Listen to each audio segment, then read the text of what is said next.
예, 오늘 팔복을 다루게 됨으로써 최근에 지난번 수요 기도회 때도 팔복의 내용을 다뤘었습니다. 이렇게 두 번이나 연속해서 짧은 시일 안에 팔복을 두 번이나 다루게 되었습니다. 자, 이 팔복에 대해서는 앞선 성도 중에 누군가 말하기를 그리스도인의 자화상을 여기 그려놨다 이렇게 말합니다. 또 누군가는 그리스도인의 자서전이 여기 쓰여져 있다 이렇게 말합니다. 이런 표현을 들었을 때 100번 동감하게 됩니다. 마틴 로이드 존스는 70년대 80년대 한국교회 목회자들에게 많은 도전을 주었었습니다. 저도 이제 20대 초반에 마틴 로이드 존스의 산상수훈 상하권 이렇게 두꺼운 것을 군에 있을 때 집중적으로 읽었을 때 그 묘사하는 설명이 아주 상세하고 섬세해서 대단히 놀란 기억이 있습니다. 사람의 성품, 특별히 일반인이 아니라 그리스도의 성품을 산상수훈을 풀면서 여기 팔복을 풀면서 아주 상세하게 설명했을 때 공감하는 부분도 많고 또 깨우치는 부분도 많고 이렇게 깊은 인상을 받았었는데 많은 목사님들이 좋아할 만한 그런 분이라는 생각을 했습니다. 이제 원래 의사였었기 때문에 그런 섬세한 부분이 있었던 것 같습니다. 자, 이분은 이 팔복의 각 항목들이 그리스도인의 성품과 인격의 시금석이다 이런 표현을 했습니다. 시금석이 무엇입니까? 어떤 광물이 있다면 이 광물이 진짜 금인가 은인가 동인가 철인가 이것을 진위를 분별할 수 있는 또 다른 시험석을 말하는 것이죠. 즉 우리 믿는 사람들이라고 하는 이 광물을 이 팔복의 각 항목에 비벼보면은 이 사람의 진위가 드러난다는 것이죠. 참 흥미로운 표현이죠. 그래서 한번 오늘 이 팔복을 중심으로 살펴보면은 첫째, 나의 심령을 여기에 비춰봤을 때 내 심령이 가난했었는가 아니면 지금도 가난한가 이런 경험이 있는가 이렇게 한번 물어보게 되고요. 둘째로 그러면 이 심령의 가난에서 오는 우리가 지난주 수요일에 살폈을 때 그냥 가난한 사람일 수가 없었죠. 심령이 가난한 사람을 가리킴을 알 수가 있었습니다. 가난에도 악한 사람이 있고 부유에도 대단히 선한 사람이 있습니다. 그런 측면에서 그냥 물질의 가난을 말하는 거 아니라는 그런 증명을 했었는데요. 심령의 가난에서 오는 애통함이 있었는가? 또 세 번째, 예수님은 나는 온유하고 겸손하니 내게서 배우라고 그랬습니다. 내게로 와서 내게서 배우라. 예수님의 성품의 특징이 온유하고 겸손하심이세요. 그래서 애통하여 회개한 사람, 거듭난 자는 그리스도의 성품을 가지게 될 것이다. 어제도 잠시 다뤘었습니다. 그 그리스도의 온유한 성품으로 변화되었는가 이렇게 잇대어 보고요. 넷째, 의에 줄이고 목마른 자가 되었는가. 왜냐하면 하나님의 기준을 깨닫게 되므로 공의로우신 성품의 하나님의 기준을 깨닫게 되니까 그 하나님의 의에 내가 한참 미치지 못하는 것을 발견하게 되는 것이죠. 그러나 하나님께는 가고 싶고 그렇기 때문에 의에 줄이고 목마른 그 갈증이 생기는 것입니다. 가람이 항상 있습니다. 하나님의 의에 내가 못 맞추고 또 이 사회를 살아가면서도 하나님의 의에 내가 미치지 못한다. 이걸 늘 깨닫게 되니까요. 또 다섯째, 이렇게 자기의 부족을 깨달은 사람은 긍휼히 여길 줄 아는 새로운 성품을 가집니다. 왜냐하면 내가 하나님의 기준에 이처럼 못 미치기 때문에 언제나 하나님 앞에 나아갈 때 나를 긍휼히 여기소서, 세리처럼 주여 나를 불쌍히 여기소서 이런 심정이 생길 수밖에 없습니다. 나를 불쌍히 여기소서, 이것은 그의 입에 붙은 기도가 되어버렸습니다. 이런 성품이 되다 보니까 타인을 향해서도 비슷한 마음을 가지게 되는 것이죠. 너도 나처럼, 당신도 나처럼 가련한 영혼입니다. 그의 영혼을 바로 분별하게 되므로 그를 긍휼히 여기는 시선을 가지게 되었습니다. 그러므로 스데반도 주여 저들을 사하소서 자기 하는 바를 알지 못함이니이다. 긍휼의 마음을 가졌었습니다. 그리스도인의 성품입니다. 그리스도를 닮은 성품이죠. 여섯째, 마음이 청결한 자 하나님을 볼 것입니다. 자, 본다는 것은 체험한다는 말로 바꿔도 되죠. 경험한다는 말로 바꿔도 됩니다. 하나님은 보이지 않게 계시기 때문에 이렇게 표현할 수가 있습니다. 우리는 특히 믿는 사람들은 하나님을 경험하고 싶습니다. 그렇다면 오늘 이 팔복은 그 조건을 이야기해 주는 것이죠. 심령이 깨끗해야 하나님 경험할 수 있다는 것입니다.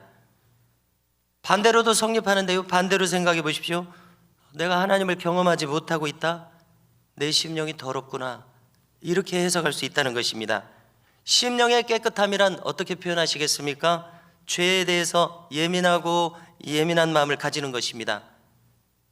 그냥 타인은 죄로 생각하지 않는 것을, 자연인은 이 정도는 죄로 생각하지 않는 것을 심령이 깨끗한 자는 예민하게 죄로서 인식합니다.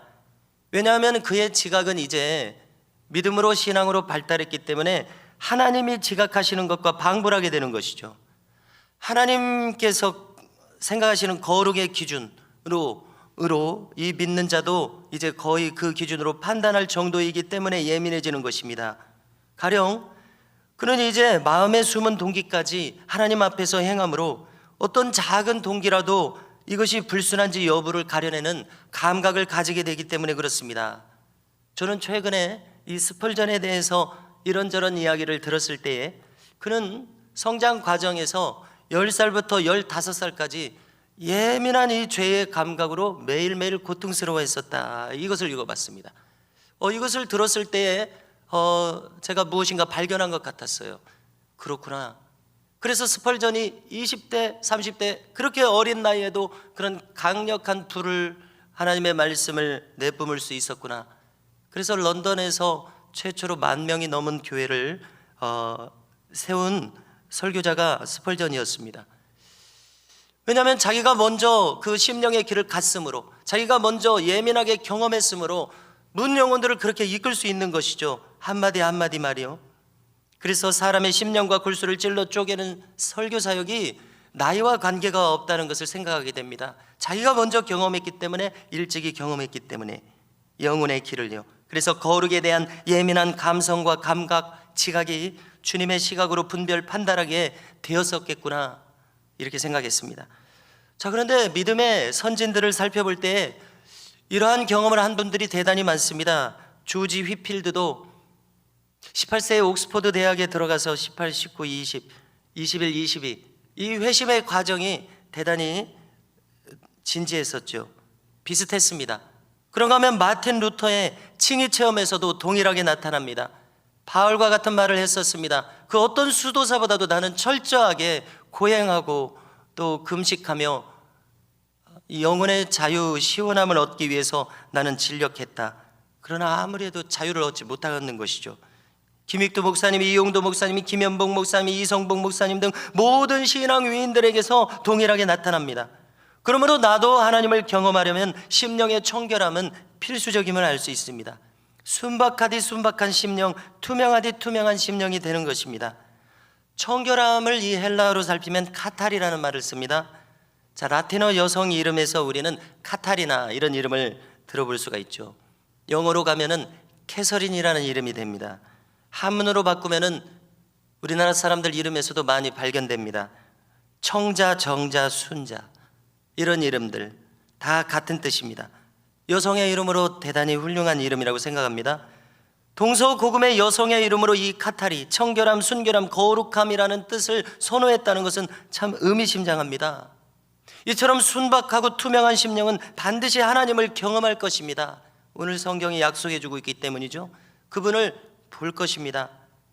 그런데 우리 다시 한번 그 반대로도 성립함을 유념해야 되겠습니다. 왜 내가 하나님을 보지 못하는가, 경험하지 못하는가? 오늘 말씀은 그 이유를 분명하게 알려주고 있다고 생각합니다. 일곱 번째, 화평케 하는 자는 전도자라고 저는 해석하게 됩니다. 참된 화평은 무엇이겠습니까? 죄인과 하나님을 화평케 하는 것입니다. 신자는 하나님과 화평한 상태에 있지 않은 가련한 영혼들을 그냥 두고 볼 수가 없게 되는 사람입니다. 어떻게든 그가 하나님을 알게 만들려는 목표를 가지게 됩니다. 화평케 하는 자의 특징입니다. 한편 인간 사이의 화평을 가리키기도 합니다. 일반적인 의미에서도요. 그 믿는 사람의 중재로서 두 사람이 화목하게 되면 이거보다 좋은 일이 어디 있겠습니까? 그러나 그렇게 해서 그 두 사람을 앞에 놨다 하더라도 이것이 미봉책에 불과한 화목함일 수가 있죠. 그렇다면 그것이 무슨 영속적인 의미를 가지겠습니까? 참된 화목이란 어설프게 이어서 겉보기에 좋은 것이 아니라 제가 생각할 때 각자의 심령이 주님의 심령과 잇닿아 있어서 진정으로 서로 용서하고 용납하고 화목하는 것입니다. 그러므로 저는 교만한 자는 결코 화목할 수 없다고 생각하게 됩니다. 타인을 용납하지도 않습니다. 그러므로 화평케 하는 자는 하나님의 아들이라 일컬음을 받기에 족하다고 생각을 하게 됩니다. 이분이 화목을 추구하는 것을 보니 참 신자로구나, 이렇게 우리가 말할 수 있다는 것이죠. 그러면 그 반대로도 성립합니다. 화목할 줄 모르는 자는 아무리 자기가 교인이라고 나설지라도 오늘 이 말씀에 잇대어 본다면 그는 참 신자이기가 어렵다는 판단을 하게 되지 않습니까? 우리가 사람들 사이에서나 내가 믿는 자다 이렇게 나타나고 있지, 하나님이 보신다고 한다면 하나님은 거짓말하실 수 없으신 분이십니다. 하나님 보실 때도 신자이냐는 것이죠. 하나님 보실 때도 내 아들 딸이냐는 것이죠. 이것이 중요하다고 생각합니다. 여덟째, 의를 위해서 박해를 받는 자입니다. 박해의 원인은 한 가지만을 제시하고 있죠. 예수님의 이름 때문에 받는 박해입니다. 예수님의 이름 때문에 내가 박해를 받고 있을 때 이것은 위축될 일이 결코 아니라고 말씀해 주십니다. 기뻐하고 즐거워하라, 하늘에서 너희의 상이 큼이라. 우리는 이 주님의 말씀 그대로 믿어야 되겠습니다. 이처럼 잠시 살펴봤을 때도 팔복은 신자의 심령을 쭉 펼쳐 보이고 있습니다. 주님은 이 모든 복들의 첫 마디마다 헬라어로는 마카리오이 이렇게 말씀하고 있습니다. 무슨 뜻입니까? 복 있는 자들이로다. 그리고 내용을 얘기하세요. 복 있는 자들이로다. 감탄사는 아무 때나 하지 않죠. 한라산에 올라가서 정말 멋졌을 때 이야 멋지구나. 마찬가지로 복 있는 자들이로다. 하나님께서 우리를 이렇게 생각하고 계신다면 얼마나 놀라운 일입니까? 복된 일입니까?